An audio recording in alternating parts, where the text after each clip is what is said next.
मेरी बेटी की शादी थी। मैं कुछ दिनों की छुट्टी लेकर शादी के तमाम इंतजामों को देख रहा था। उस दिन सफर से लौटकर मैं घर आया तो पत्नी ने आकर एक लिफाफा मुझे पकड़ा दिया। लिफाफा अनजाना था, लेकिन भेजने वाले का नाम देखकर मुझे एक आश्चर्यचकित जिज्ञासा हुई। अमर विश्वास, एक ऐसा नाम जिसे मिले मुझे वर्षों बीत गए थे। मैंने लिफाफा खोला तो उसमें $1,00,000 का चेक और एक चिट्ठी थी। इतनी बड़ी राशि, वह भी मेरे नाम पर। मैंने जल्दी से चिट्ठी खोली और एक सांस में ही सारा पत्र पढ़ डाला। चिट्ठी किसी परिकथा की तरह मुझे अचंभित कर गई। लिखा था, आदरणीय सर, मैं एक छोटी सी भेंट आपको दे रहा हूँ। मुझे नहीं लगता कि आपके एहसानों का कर्ज मैं कभी उतार पाऊंगा। ये उपहार मेरी अनदेखी बहन के लिए है। घर पर सभी को मेरा प्रणाम। आपका अमर। मेरी आंखों में वर्षों पुराने दिन सहसा किसी चलचित्र की तरह तैर गए। एक दिन मैं चंडीगढ़ में टहलते हुए एक किताबों की दुकान पर अपनी मनपसंद पत्रिकाएं उलट पलट रहा था कि मेरी नज़र बाहर पुस्तकों के एक छोटे से ढेर के पास खड़े एक लड़के पर पड़ी। वह पुस्तक की दुकान में घुसने वाले हर व्यक्ति से कुछ अनुनय विनय करता और कोई प्रतिक्रिया न मिलने पर वापस अपनी जगह पर जा खड़ा हो जाता। मैं काफी देर तक मूक दर्शक की तरह यह नज़ारा देखता रहा। पहली नज़र में यह फुटपाथ पर दुकान लगाने वालों द्वारा की जाने वाली सामान्य सी व्यवस्था लगी, लेकिन उस लड़के के चेहरे की निराशा सामान्य नहीं थी। वह हर बार नई आशा के साथ अपनी कोशिश करता, फिर वही निराशा मिलती। मैं काफी देर तक उसे देखने के बाद अपनी उत्सुकता को दबा ना पाया और उस लड़के के पास जाकर खड़ा हो गया। वह लड़का कुछ सामान्य सी विज्ञान की पुस्तकें बेच रहा था। मुझे देखकर उसमें फिर से उम्मीद का संचार हुआ और बड़ी ऊर्जा के साथ उसने मुझे पुस्तकें दिखानी शुरू की। मैंने उस लड़के को ध्यान से देखा। साफ सुथरा, चेहरे पर आत्मविश्वास, लेकिन पहनावा बहुत ही साधारण। ठंड का मौसम था और वह केवल एक हल्का सा स्वेटर पहने हुए था। पुस्तकें मेरे किसी काम की नहीं थी। फिर भी मैंने जैसे किसी सम्मोहन से बंधकर उससे पूछा, बच्चे, ये सारी पुस्तकें कितने की हैं? आप कितने दे सकते हैं सर? अरे कुछ तुमने तो सोचा होगा।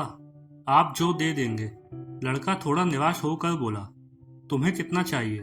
उस लड़के ने अब यह समझना शुरू कर दिया कि मैं अपना समय उसके साथ गुजार रहा हूँ। 5,000 रुपये। वह लड़का कुछ कड़वाहट में बोला, इन पुस्तकों का कोई 500 भी दे दे तो बहुत है। मैं उसे दुखी नहीं करना चाहता था, फिर भी अनायास मुंह से निकल गया। अब उस लड़के का चेहरा देखने लायक था, जैसे ढेर सारी निराशा किसी ने उसके चेहरे पर उड़ेल दी हो। मुझे अब अपने कहे पर पछतावा हुआ। मैंने अपना एक हाथ उसके कंधे पर रखा और उससे सांत्वना भरे शब्दों में फिर पूछा, देखो बेटे, मुझे तुम पुस्तक बेचने वाले तो नहीं लगते। क्या बात है, साफ साफ बताओ कि क्या जरूरत है? वह लड़का तब जैसे फूट पड़ा। शायद काफी समय से निराशा का उतार चढ़ाव अब उसके बर्दाश्त के बाहर था। सर, मैं 12वीं कर चुका हूँ। मेरे पिता एक छोटे से रेस्टोरेंट में काम करते हैं। मेरा मेडिकल में चयन हो चुका है। अब उसमें प्रवेश के लिए मुझे पैसों की जरूरत है। कुछ तो मेरे पिताजी देने के लिए तैयार हैं, कुछ का इंतजाम वह अभी नहीं कर सकते। लड़के ने एक ही सांस में बड़ी अच्छी अंग्रेजी में कहा, तुम्हारा नाम क्या है? मैंने मंत्रमुग्ध होकर पूछा। अमर विश्वास। तुम विश्वास हो और दिल छोटा करते हो। कितना पैसा चाहिए? 5,000। अब की बार उसके स्वर में दीनता थी। अगर मैं तुम्हें यह रकम दे दूं, तो क्या मुझे वापस कर पाओगे? इन पुस्तकों की इतनी कीमत तो है नहीं।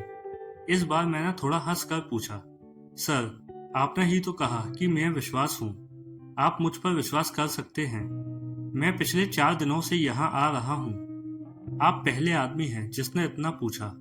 अगर पैसे का इंतजाम नहीं हो पाया, तो मैं भी आपको किसी होटल में कप प्लेटें धोता हुआ मिलूंगा। उसके स्वर में अपने भविष्य के डूबने की आशंका थी। उसके स्वर में जाने क्या बात थी, जो मेरे जहन में उसके लिए सहयोग की भावना तैरने लगी। मस्तिष्क उसे एक जालसाज से ज्यादा कुछ मानने को तैयार नहीं था, जबकि दिल में उसकी बात को स्वीकार करने का स्वर उठने लगा था। आखिर में दिल जीत गया। मैंने अपने पर्स से 5,000 रुपये निकाले, जिनको मैं शेयर मार्केट में निवेश करने की सोच रहा था। उसे पकड़ा दिए। वैसे इतने रुपए तो मेरे लिए भी मायने रखते थे, लेकिन ना जाने किस मोह ने मुझसे वह पैसे निकलवा दिए। देखो बेटे, मैं नहीं जानता कि तुम्हारी बातों में, तुम्हारी इच्छा शक्ति में कितना दम है, लेकिन मेरा दिल कहता है कि तुम्हारी मदद करनी चाहिए, इसलिए कर रहा हूँ। तुमसे 4-5 साल छोटी मेरी भी बेटी है मिनी। सोचूंगा उसके लिए ही कोई खिलौना खरीद लिया। मैंने पैसे अमर की तरफ बढ़ाते हुए कहा। अमर भौचक्का था। शायद उसे यकीन नहीं आ रहा था। उसकी आंखों में आंसू तैर आए। उसने मेरे पैर छुए तो आंखों से निकली 2 बूंदें मेरे पैरों को छूम गईं। ये पुस्तकें मैं आपकी गाड़ी में रख दूं? कोई जरूरत नहीं। इन्हें तुम अपने पास रखो। यह मेरा कार्ड है। जब भी कोई जरूरत हो तो मुझे बताना। वह मूर्ति बनकर खड़ा रहा और मैंने उसका कंधा थपथपाया। कार स्टार्ट कर आगे बढ़ा दी। कार को चलाते हुए वह घटना मेरे दिमाग में घूम रही थी और मैं अपने खेले हुए जुए के बारे में सोच रहा था, जिसमें अनिश्चितता ही ज्यादा थी। कोई दूसरा सुनेगा तो मुझे एक भावुक मूर्ख से ज्यादा कुछ नहीं समझेगा। अतः मैंने यह घटना किसी को ना बताने का फैसला किया। दिन गुजरते गए। अमर ने अपने मेडिकल में दाखिले की सूचना मुझे एक पत्र के माध्यम से दी। मुझे अपनी मूर्खता में कुछ मानवता नजर आई। एक अनजान सी शक्ति ने, या कहें दिल में अंदर बैठे मानव ने, मुझे प्रेरित किया कि मैं 1000-2000 रुपए उसके पते पर फिर भेज दूं। भावनाएं जीती और मैंने अपनी मूर्खता फिर दोहराई। दिन हवा होते गए। उसका संक्षिप्त सा पत्र आता जिसमें 4 लाइनें होती। 2 मेरे लिए, एक अपनी पढ़ाई पर और एक मिनी के लिए जिसे वह अपनी बहन बोलता था। मैं अपनी मूर्खता दोहराता और उसे भूल जाता। मैंने कभी चेष्टा भी नहीं की कि उसके पास जाकर अपने पैसे का उपयोग देखूं। ना कभी वह मेरे घर आया। कुछ साल तक यही क्रम चलता रहा। एक दिन उसकी चिट्ठी आई कि वह उच्च शिक्षा के लिए ऑस्ट्रेलिया जा रहा है। छात्रवृत्तियों के बारे में भी बताया था और एक लाइन मिनी के लिए लिखना वह अब भी नहीं भूला। मुझे अपनी मूर्खता पर दूसरी बार फक्र हुआ। बिना उस चिट्ठी की सच्चाई जाने समय पंख लगाकर उड़ता रहा। अमर ने अपनी शादी का कार्ड भेजा। वह शायद ऑस्ट्रेलिया में ही बसने के विचार में था। मिनी भी अपनी पढ़ाई पूरी कर चुकी थी। एक बड़े परिवार में उसका रिश्ता तय हुआ था।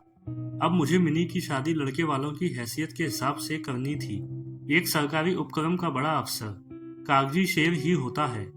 शादी के प्रबंध के लिए ढेर सारे पैसे का इंतजाम, उधेड़-बुन, और अब वह चेक।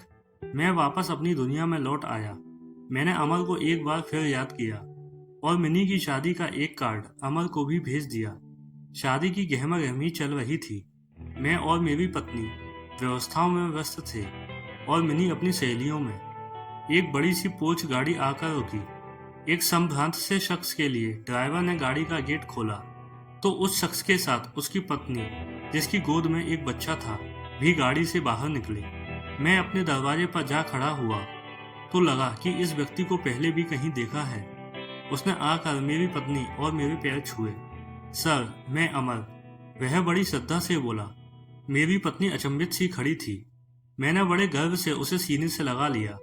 उसका बेटा मेरी पत्नी की गोद में घर सा अनुभव कर रहा था। मिनी अब भी संशय में थी। अमर अपने साथ ढेर सारे उपहार लेकर आया था। मिनी को उसने बड़ी आत्मीयता से गले लगाया। मिनी भाई पाकर बड़ी खुश थी। अमर शादी में एक बड़े भाई की रस्म हर तरह से निभाने में लगा रहा। उसने ना तो कोई बड़ी जिम्मेदारी मुझ पर डाली और ना ही मेरे चाहते हुए मुझे एक भी पैसा खर्च करने दिया। उसके भारत प्रवास के दिन जैसे पंख लगाकर उड़ गए। इस बार अमर जब ऑस्ट्रेलिया वापस लौटा तो हवाई अड्डे पर उसको विदा करते हुए न केवल मेरे बल्कि मेरी पत्नी, मिनी, सभी की आंखें नम थीं। हवाई जहाज ऊंचा और ऊंचा आकाश को छूने चल दिया और उसी के साथ साथ मेरा विश्वास भी आसमान छू रहा था। मैं अपनी मूर्खता पर एक बार फिर गर्वित था और सोच रहा था कि इस नश्वर संसार को चलाने वाला कोई भगवान नहीं, हमारा विश्वास ही है।